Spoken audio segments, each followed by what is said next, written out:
Bonjour à tous. Tu sais, cette sensation bizarre quand tu sens que quelqu'un te sourit, mais qu'au fond, il y a un truc qui cloche, comme si derrière ce sourire se cachait quelque chose de plus sombre. On a tous vécu ça un jour, ce petit pincement au cœur qui nous dit que quelque chose ne va pas. En fait, nos instincts nous parlent souvent, mais on préfère les ignorer. On se dit non, je me fais des films. Sauf que parfois, on avait raison depuis le début. Aujourd'hui, je vais te révéler 12 signes qui montrent qu'un proche te déteste secrètement. Et crois-moi, certains vont vraiment te surprendre. J'ai fait pas mal de recherches là-dessus, et ce que j'ai découvert est assez flippant. Prends des notes, parce que le dernier signe, celui-là, il fait mal, vraiment mal, et c'est souvent celui qu'on remarque trop tard. C'est parti. Le premier signe qui prouve qu'un proche te déteste secrètement, c'est qu'il minimise vos réussites. Il faut qu'on parle d'un truc super important que j'ai remarqué. Tu sais, parfois les gens qui vous détestent ne le montrent pas directement, mais il y a des signes qui ne trompent pas. Je veux te parler d'un des plus révélateurs. Imagine la scène. Tu arrives super content parce que tu viens d'avoir une promotion ou de réussir un projet qui te tenait à cœur. Tu es tout excité de partager ça avec tes proches. Et là, au lieu d'être sincèrement heureux pour toi, la personne te sort un truc du genre « bof, c'était pas si dur » ou « t'as juste eu de la chance ». Pire encore, elle peut même rester silencieuse, comme si ce que vous venez de réaliser n'était pas grand-chose. C'est pas anodin, tu vois. Les psychologues appellent ça la dissonance cognitive. En gros, quand quelqu'un est jaloux ou te méprise, il va inconsciemment essayer de dévaloriser tes succès. C'est comme un mécanisme de défense pour se protéger. Tu sais ce que disait Viktor Frankl? C'était un psychiatre qui a survécu au camp de concentration. Il expliquait un truc super intéressant. La façon dont on réagit au succès des autres en dit plus long sur nous-mêmes que sur l'autre personne. Je te donne un exemple concret. Imagine que tu décroches une certification après des mois de boulot acharné. La plupart de tes potes sont contents pour toi, te félicitent. Mais il y a ce proche qui te sort. Ouais, enfin, ce diplôme vaut plus rien aujourd'hui. Ça, c'est le genre de remarque qui devrait t'allumer une petite alarme dans la tête. Parce que, soyons honnêtes, un véritable ami, même s'il traverse une période difficile, même s'il galère dans sa vie, il trouvera toujours un mot gentil, une façon sincère de partager ta joie. C'est ça la vraie amitié. Donc, la prochaine fois que quelqu'un minimise systématiquement tes réussites, rappelle-toi que ça n'a rien à voir avec ta valeur. C'est juste le reflet de leur propre malaise, de leur jalousie peut-être. Ne laisse pas ces personnes diminuer ta fierté ou ta confiance en toi. T'as bossé dur pour tes succès. Tu mérites qu'on les reconnaisse. Deuxième signe est que cette personne se cache derrière l'humour pour vous rabaisser. Tu sais quoi? Je veux te parler d'un truc super vicieux que font certaines personnes. C'est le coup du « c'est pour rire, faut pas le prendre mal ». Tu vois de quoi je parle? Ces gens qui utilisent l'humour comme une couverture pour te descendre. C'est hyper sournois parce que dès que tu réagis, ils te renvoient direct que t'as pas d'humour ou que t'es trop sensible. Mais en fait, c'est une vraie technique pour balancer leur venin sans assumer. Les psychologues ont même un nom pour ça, le sarcasme défensif. En gros, c'est une façon socialement acceptable de cracher leur venin. Tu connais Carl Jung? Ce mec était un génie en psychologie. Il disait un truc super intéressant. On porte tous un masque en société, ce qu'il appelait la persona. Et parfois, derrière ce masque d'humour, il y a des trucs pas très jolis qui se cachent. Je te donne un exemple qui parle. Imagine, t'es super enthousiaste, tu parles d'un projet qui te tient à cœur. Et là, il y a cette personne qui balance avec un petit sourire en coin. Toi, entrepreneur, tu ne tiendras pas 3 mois. Et tout le monde rigole parce que c'est censé être drôle. Mais au fond, ça fait mal, non? C'est comme recevoir un coup de poignard avec un smiley collé dessus. Si à chaque fois que quelqu'un fait une blague sur toi, tu te sens un peu plus petit, un peu plus nul, c'est pas de l'humour. C'est de la méchanceté déguisée. Et le pire, c'est que ces gens-là, ils sont malins. Ils choisissent souvent de te tacler devant d'autres personnes. Comme ça, si tu réagis mal, c'est toi qui passes pour le rabat-joie. Pratique, non? Alors voilà mon conseil, fais confiance à ton ressenti. Si les blagues de quelqu'un te laissent toujours un goût amer, si tu te sens systématiquement rabaissé après ces vannes, c'est pas toi qui as un problème. C'est cette personne qui utilise l'humour comme une arme pour te blesser. Un vrai pote peut te chambrer gentiment, mais ça te fait rire aussi. Si tu ris jaune à chaque fois, c'est qu'il y a un problème. Et c'est pas ton sens de l'humour le problème, c'est leur hostilité cachée. Troisième signe, qu'un proche te déteste, ce qu'il évite le contact visuel ou le force de manière étrange. Écoute, je vais te parler d'un truc super révélateur que j'ai remarqué. Tu sais, on dit souvent que les yeux sont le miroir de l'âme, et franchement, c'est pas faux du tout. Quand quelqu'un ne peut pas te blairer, ça se voit direct dans son regard, et c'est fascinant. En fait, il y a deux comportements super louches à repérer. Premier cas. La personne évite ton regard comme la peste. C'est comme si t'étais invisible, tu vois. Elle regarde partout sauf dans ta direction. Deuxième cas, et c'est peut-être encore plus flippant. Elle te fixe avec insistance, genre regard de tueur. Tu sais, ce regard qui te met super mal à l'aise. Les scientifiques ont fait des recherches là-dessus et c'est ouf. Ils ont découvert que quand on regarde quelqu'un qu'on apprécie, notre cerveau active des zones spéciales, celles qui sont liées à la confiance et à l'empathie. Mais quand quelqu'un te déteste, paf, cette connexion est complètement coupée. Je vais te donner un exemple concret qui va te parler. T'es en réunion, ok? Tu présentes un truc qui te tient à cœur. Tout le monde te regarde normalement, sauf cette personne. Elle est là, scotchée à son téléphone ou à gribouiller dans son cahier. Et si par hasard vos regards se croisent, boum, elle détourne les yeux directs, comme si elle venait de voir un fantôme. Tu sens que cette personne t'envie, mais te déteste. Tu sais ce que disait Viktor Frankl à ce sujet? Il parlait de responsabilité relationnelle. En gros, on choisit pas toujours ce qui nous arrive, mais on choisit toujours comment on regarde les autres. Un regard, ça peut être comme une main tendue ou comme un gros mur invisible entre deux personnes. Le truc, c'est que quand quelqu'un t'apprécie vraiment, son regard est naturel, spontané, parfois même chaleureux. Pas besoin de se forcer, ça vient tout seul. Donc si tu remarques ces comportements bizarres avec les yeux, prends ça comme un gros signal d'alarme. Et tu sais quoi? C'est pas toi le problème. Cette personne montre juste qu'elle n'est pas capable ou pas prête à avoir une vraie connexion avec toi. Elle déteste de te voir briller. Garde ça en tête la prochaine fois que tu remarques ces signes. Quatrième signe, qu'un proche te déteste. Il sabote subtilement vos efforts. Attends, il faut vraiment que je te parle d'un truc super sournois. Tu sais, ces gens qui te détestent, ils sont pas toujours directs. Parfois, ils jouent un jeu beaucoup plus subtil, le sabotage en douce. Imagine, t'as besoin d'un coup de main, rien de fou, juste un petit service. Et là, cette personne est soit jamais dispo, soit elle oublie systématiquement. Tu connais le refrain. Ah mince, j'ai complètement oublié ou désolé, j'ai pas eu le temps. Une fois, ok, ça arrive à tout le monde. Mais quand ça devient une habitude, faut pas être dupe. Les psychologues ont un nom pour ça. Le comportement passif-agressif. C'est vicieux parce que c'est jamais frontal. La personne va jamais te dire « je te déteste », non. Elle va plutôt faire traîner les choses, oublier des trucs importants ou juste pas coopérer avec toi. Tu sais ce que disait Carl Jung? Tu es ce que tu fais, pas ce que tu dis que tu feras. Ça résume tout. Si quelqu'un t'oublie systématiquement, arrête de croire que c'est de la maladresse. C'est calculé, même si c'est pas toujours conscient. Et parfois, c'est encore plus tordu. Genre, la personne va lâcher des petites rumeurs sur ton compte, te faire passer pour un incompétent auprès des autres. Tu vois le genre? C'est comme des petits coups de couteau dans le dos, mais tellement discrets que t'as du mal à les repérer. Le plus dur, c'est que quand tu confrontes ces gens-là, ils ont toujours une excuse en béton. Mais non, tu te fais des idées, tu es parano, c'était pas fait exprès. Et toi, tu passes pour le relou qui fait une montagne d'un rien. Mais laisse-moi te dire un truc.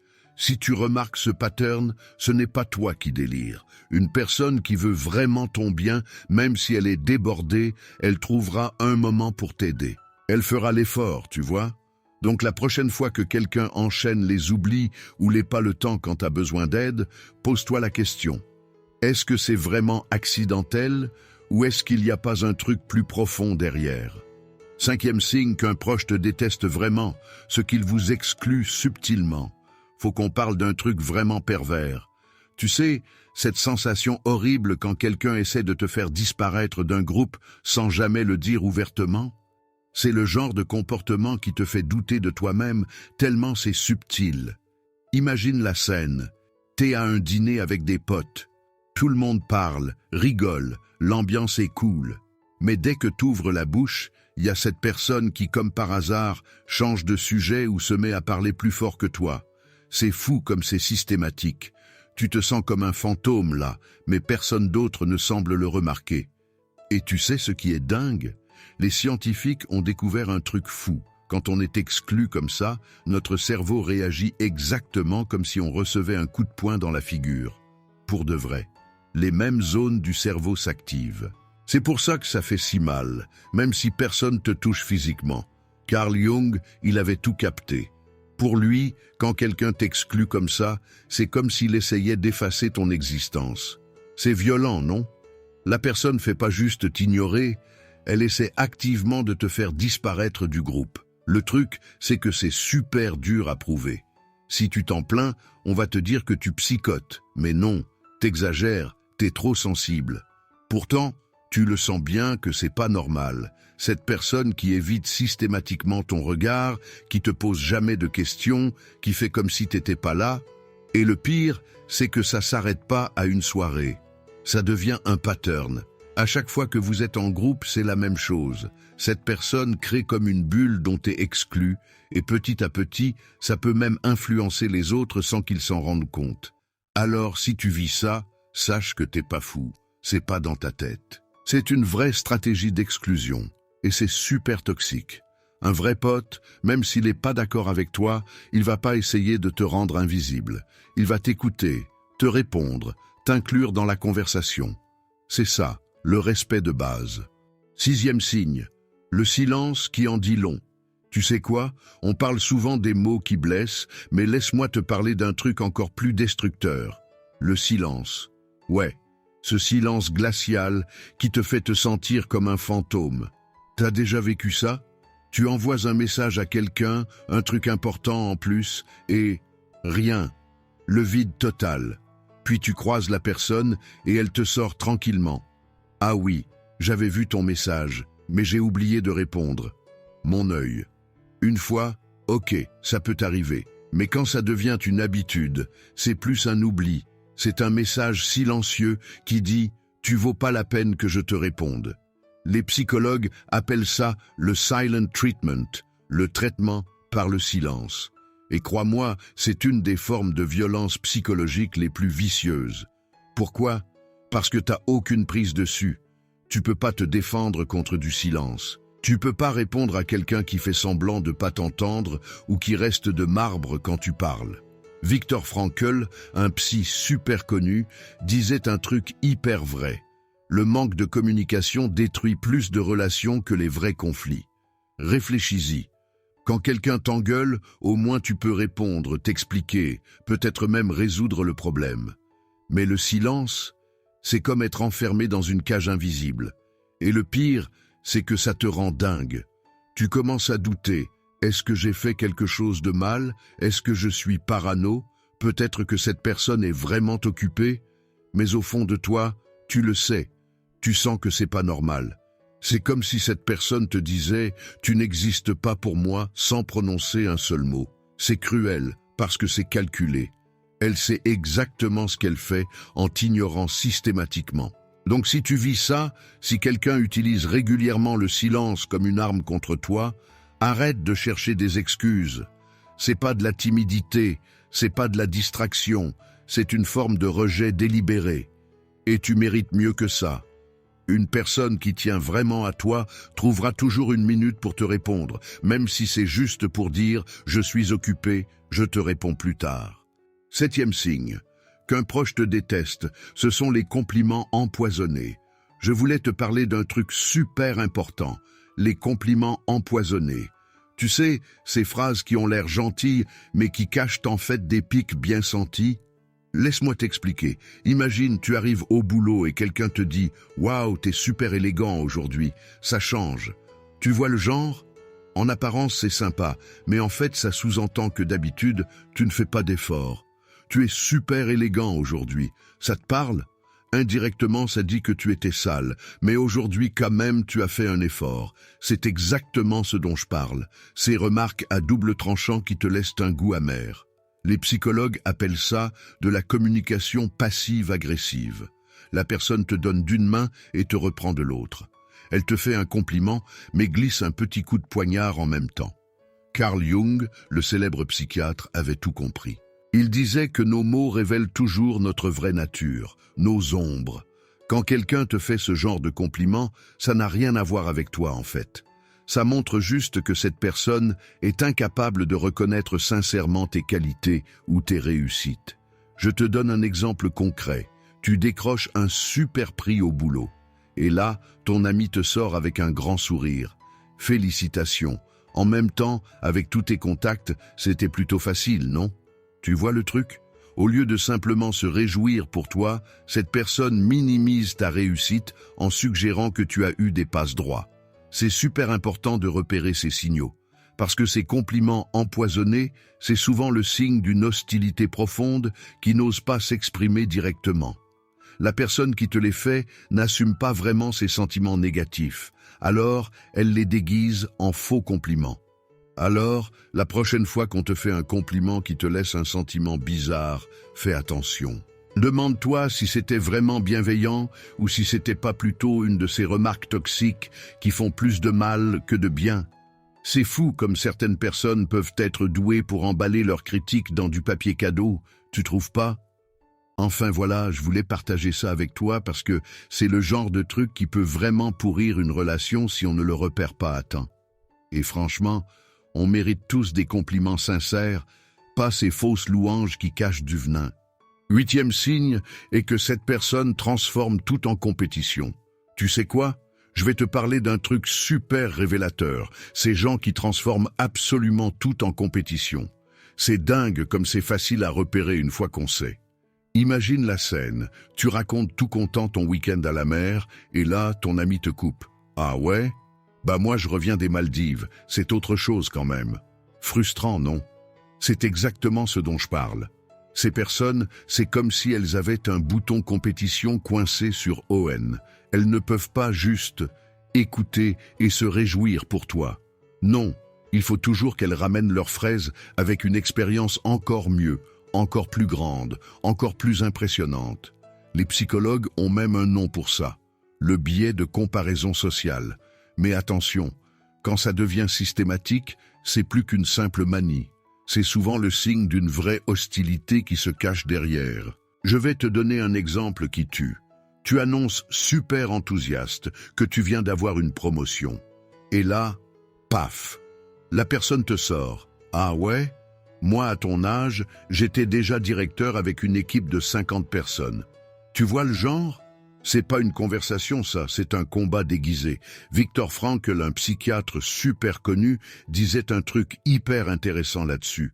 Pour lui, ce qui donne un sens à la vie, c'est de contribuer, pas d'être constamment en train de se mesurer aux autres. Et franchement, il avait tellement raison. Tu sais ce qui est encore plus fou? Ces personnes ne réalisent même pas à quel point elles se grillent en faisant ça. À chaque fois qu'elles essaient de te battre dans cette compétition imaginaire, elles révèlent en fait leur propre insécurité et souvent leur jalousie envers toi. Alors voilà mon conseil. La prochaine fois que quelqu'un transforme systématiquement tes moments de joie en concours, allume la petite lumière rouge dans ta tête. C'est probablement pas un hasard, et c'est peut-être le signe que cette personne cache des sentiments plutôt négatifs à ton égard. C'est fou quand même, non?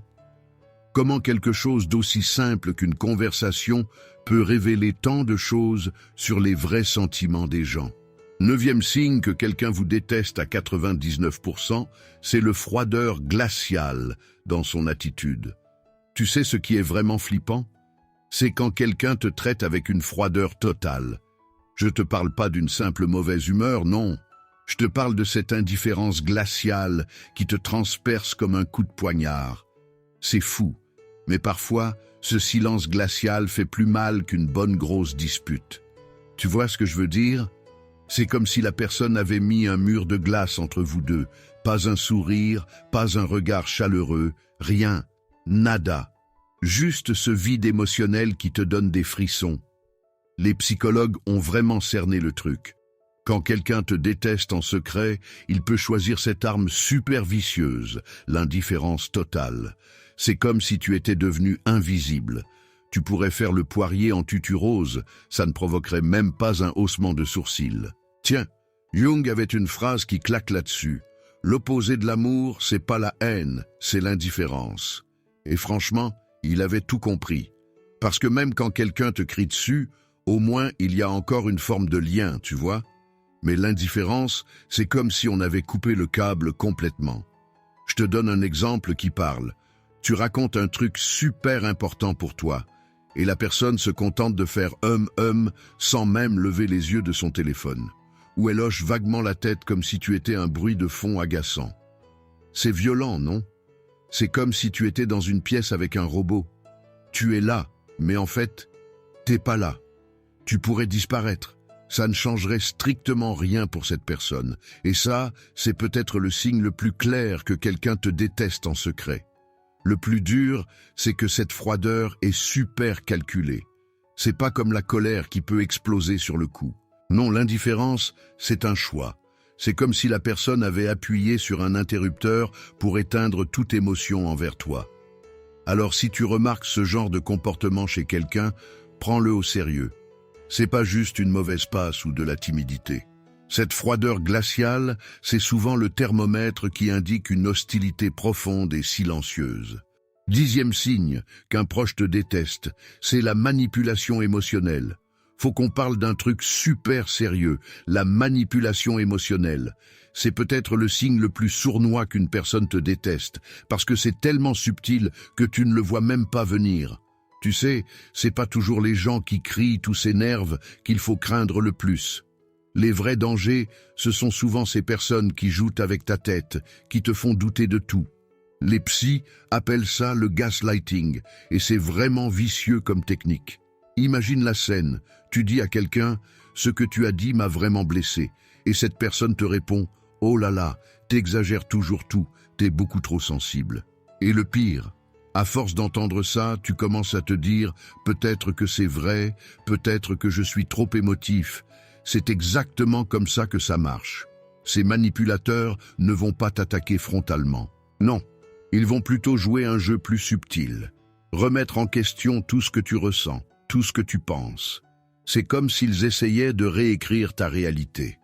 Les recherches en psychologie sont super claires là-dessus. Ce genre de manipulation, c'est comme un poison lent. Ça détruit petit à petit ta confiance en toi.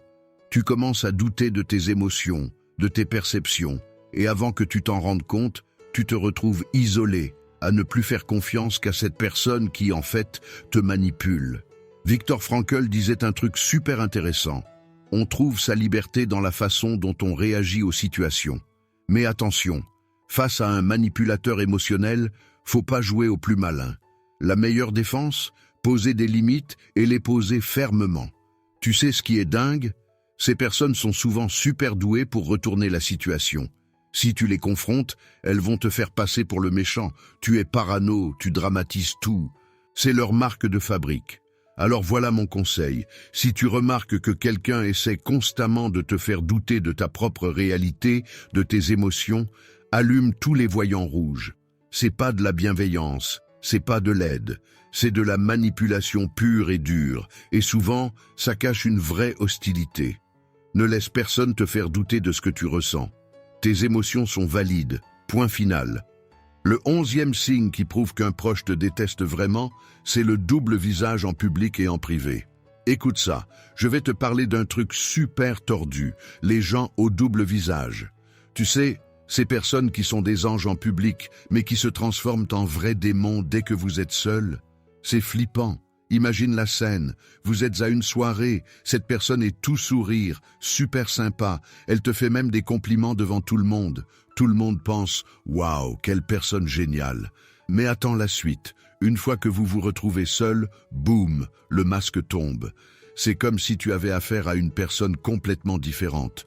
Le pire dans tout ça, tu commences à te demander si tu deviens pas fou, parce que tout le monde trouve cette personne adorable, mais toi, tu connais son vrai visage. Tu sais, celui qu'elle montre quand il n'y a plus de témoins. Les psychologues ont un nom pour ça, le splitting. C'est super intéressant en fait. C'est cette capacité à jongler entre une image publique parfaite et une vraie personnalité hostile qu'on cache soigneusement. Jung en parlait avec son concept de l'ombre, cette partie sombre qu'on ne montre qu'à certaines personnes. Je te donne un exemple qui tue. T'es à un dîner, cette personne est là à te couvrir de compliments devant tout le monde. Les gens sont là. Oh, comme c'est gentil, quelle belle amitié. Puis, dès que vous vous retrouvez seul, bam, le ton change complètement. Te fais pas d'illusions, t'as rien d'exceptionnel, c'est juste de la chance. C'est super déstabilisant parce que tu peux même pas en parler aux autres. Ils te prendraient pour un parano. Ils ont cette image parfaite de la personne, ils peuvent pas imaginer qu'elle puisse être si différente en privé. Le truc le plus vicieux, c'est que ces gens-là sont souvent super doués pour maintenir cette double façade. Ils savent exactement quand et comment switcher entre leurs deux personnalités. C'est comme des acteurs professionnels, mais dans la vraie vie. Alors si tu reconnais ce pattern chez quelqu'un, fais gaffe. C'est pas juste de la mauvaise humeur occasionnelle ou du stress. Non, c'est un vrai signal d'alarme qui montre que cette personne cache probablement une profonde hostilité envers toi. Et crois-moi, t'es pas fou, c'est bien réel. Enfin, le 12e signe qu'un proche te déteste vraiment, c'est l'absence totale d'empathie. Tu sais quoi? Je vais te parler du signe le plus flagrant qu'une personne te déteste. L'absence totale d'empathie. C'est comme un thermomètre qui ne trompe jamais.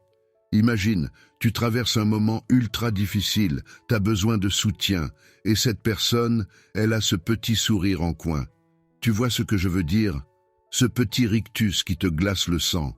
Ou pire encore, elle te balance un « oh », arrête de dramatiser avec un ton blasé. Ça fait mal, hein? C'est dingue, mais la science a même prouvé ça.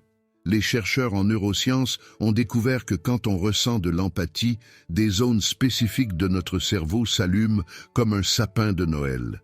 Mais quand quelqu'un nous déteste, néant total. C'est comme si ces zones étaient en mode veille. Le plus perturbant, c'est que cette personne s'en fiche complètement de tes émotions.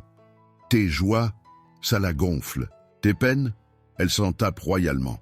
Tu pourrais lui annoncer que tu as gagné au loto ou que tu viens de perdre ton job, tu aurais droit à la même réaction. Rien, nada, que dalle.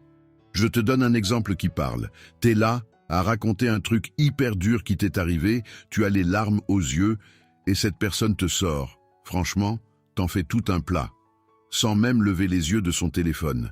C'est violent, non? Tu sais ce que disait Jung à ce sujet? Il expliquait que l'empathie, c'est comme le ciment dans une relation. Sans ça, tout s'écroule. C'est comme essayer de construire une maison sans mortier.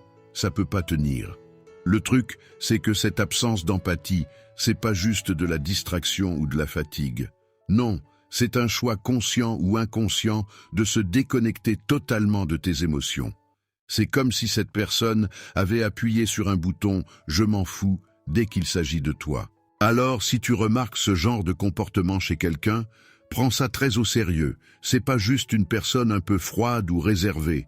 Non, c'est le signe le plus clair que cette personne a coupé tout lien émotionnel avec toi. Et franchement, c'est souvent le dernier signal avant la rupture totale. C'est dur à accepter, mais parfois, reconnaître ce manque total d'empathie, c'est le premier pas pour se protéger et avancer. Et voilà, maintenant tu sais repérer ces signes qui ne trompent pas. C'est dur de réaliser que quelqu'un qu'on pensait proche puisse nous détester en secret, mais c'est toujours mieux de le savoir. N'oublie pas, ta tranquillité d'esprit est précieuse. Si tu remarques plusieurs de ces signes chez quelqu'un, prends tes distances, tout simplement. Pas besoin de confrontation ou de drame. Si cette vidéo t'a aidé, lâche un pouce bleu et partage-la avec quelqu'un qui en aurait besoin.